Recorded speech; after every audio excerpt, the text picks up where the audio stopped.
ನಮಸ್ಕಾರ. ಆಸೀಸ್ ವಿರುದ್ಧದ ಟೆಸ್ಟ್ ಸರಣಿ ಮುಗಿದ ಬಳಿಕ ನಿವೃತ್ತಿ ಹೇಳಲಿದ್ದಾರೆ ಟೀಂ ಇಂಡಿಯಾದ ಮೂವರು ಸ್ಟಾರ್ ಆಟಗಾರರು. ಭಾರತ ತಂಡದ ಅಭಿಮಾನಿಗಳಿಗೆ ಬಿಗ್ ಶಾಕ್. ಹಾಗಾದರೆ ಸುದ್ದಿಯ ಸಂಪೂರ್ಣ ಮಾಹಿತಿ ಏನು? ಅಷ್ಟಕ್ಕೂ ಆಸೀಸ್ ವಿರುದ್ಧದ ಬಾರ್ಡರ್ ಗವಾಸ್ಕರ್ ಟೆಸ್ಟ್ ಸರಣಿಯ ಬೆನ್ನಲ್ಲೇ ರಿಟೈರ್ ಆಗಲಿರುವ ಟೀಂ ಇಂಡಿಯಾದ ಆ ಮೂವರು ಸ್ಟಾರ್ ಆಟಗಾರರಾದ್ರು ಯಾರ್ಯಾರು? ಹೀಗೆ ಇದರೆಲ್ಲದರ ಬಗ್ಗೆ ಸಂಪೂರ್ಣವಾಗಿ ಈ ವಿಡಿಯೋದಲ್ಲಿ ತಿಳಿಸ್ಕೊಡ್ತಾ ಹೋಗ್ತೀನಿ. ಆದ್ದರಿಂದ ದಯವಿಟ್ಟು ಈ ವಿಡಿಯೋವನ್ನ ಕೊನೆವರೆಗೂ ನೋಡಿ. ಆದರೆ ಅದಕ್ಕಿಂತಲೂ ಮುನ್ನ ಯಾರೇನು ನಮ್ಮ ಚಾನೆಲ್ಗೆ ಸಬ್ಸ್ಕ್ರೈಬ್ ಮಾಡಿಲ್ವೋ ದಯವಿಟ್ಟು ಈ ಕೂಡಲೇ ನಮ್ಮ ಚಾನೆಲ್ಗೊಂದು ಸಬ್ಸ್ಕ್ರೈಬ್ ಮಾಡಿ. ಇತ್ತೀಚೆಗೆ ಮೆಲ್ಬೋರ್ನ್ನ ಇಂಟರ್ನ್ಯಾಷನಲ್ ಕ್ರಿಕೆಟ್ ಸ್ಟೇಡಿಯಂನಲ್ಲಿ ನಡೆದ 4ನೇ ಟೆಸ್ಟ್ ಪಂದ್ಯದಲ್ಲಿ ಆಸ್ಟ್ರೇಲಿಯಾ ವಿರುದ್ಧ ಟೀಂ ಇಂಡಿಯಾ ಹೀನಾಯ ಸೋಲು ಕಂಡಿದೆ. ಟೀಂ ಇಂಡಿಯಾ ಸೋತ ಬೆನ್ನಲ್ಲೇ ಕ್ಯಾಪ್ಟನ್ ರೋಹಿತ್ ವಿರುದ್ಧ 16 ಟೀಕೆಗಳು ಕೇಳಿಬಂದಿವೆ. ಬಾರ್ಡರ್ ಗವಾಸ್ಕರ್ ಟ್ರೋಫಿಯ ಟೆಸ್ಟ್ ಸರಣಿ ಮುಗಿದ ಬೆನ್ನಲ್ಲೇ ಕ್ಯಾಪ್ಟನ್ ರೋಹಿತ್ ಶರ್ಮಾ ನಿವೃತ್ತಿ ಆಗಲಿದ್ದಾರೆ ಎನ್ನಲಾಗುತ್ತಿದ್ದು, ಈ ಬಗ್ಗೆ ಸದ್ಯ ದೊಡ್ಡ ಅಪ್ಡೇಟ್ ಸಿಕ್ಕಿದೆ. ಸಿಕ್ಕಿರುವ ಮಾಹಿತಿಯ ಪ್ರಕಾರ 5 ಪಂದ್ಯಗಳ ಬಾರ್ಡರ್ ಗವಾಸ್ಕರ್ ಟ್ರೋಫಿಯ ಟೆಸ್ಟ್ ಸರಣಿ ಮುಗಿದ ಬೆನ್ನಲ್ಲೇ ಕ್ಯಾಪ್ಟನ್ ರೋಹಿತ್ ಶರ್ಮಾ ನಿವೃತ್ತಿ ಘೋಷಿಸಲಿದ್ದಾರಂತೆ.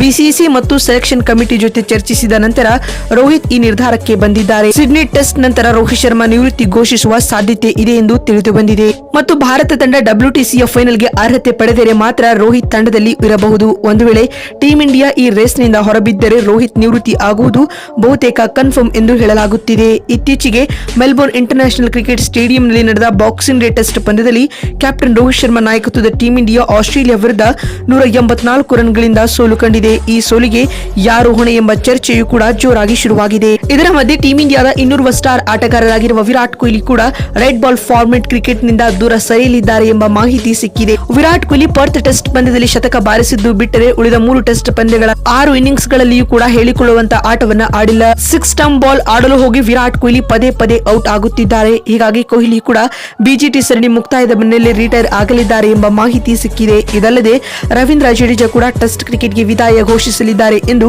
ವರದಿಯಾಗಿದೆ. ಜಡ್ಡು ಕೂಡ ಬಾರ್ಡರ್ ಗವಾಸ್ಕರ್ ಟೆಸ್ಟ್ ಸರಣಿಯ ಬೆನ್ನಲ್ಲೇ ರೆಡ್ ಬಾಲ್ ಕ್ರಿಕೆಟ್ಗೆ ವಿದಾಯ ಹೇಳಲಿದ್ದಾರೆ ಎಂಬ ಮಾಹಿತಿ ಸಿಕ್ಕಿದೆ. ಇದಲ್ಲದೆ ಬ್ರಿಸ್ಬೇನ್ ಟೆಸ್ಟ್ ಪಂದ್ಯದ ಮುಕ್ತಾಯದ ಬೆನ್ನಲ್ಲೇ ರವಿಚಂದ್ರನ್ ಅಶ್ವಿನ್ ಕೂಡ ಟೆಸ್ಟ್ ಕ್ರಿಕೆಟ್ಗೆ ನಿವೃತ್ತಿ ಘೋಷಿಸಿದರು. ಇದೀಗ ಇವರ ಜೊತೆಗೆ ಈಗ ಈ ಮೂವರು ಸ್ಟಾರ್ ಆಟಗಾರರು ಕೂಡ ಬಾರ್ಡರ್ ಗವಾಸ್ಕರ್ ಟೆಸ್ಟ್ ಸರಣಿಯ ಬೆನ್ನಲ್ಲೇ ರಿಟೈರ್ ಆಗಲಿದ್ದಾರೆ ಎಂಬ ಮಾಹಿತಿ ಸಿಕ್ಕಿದೆ.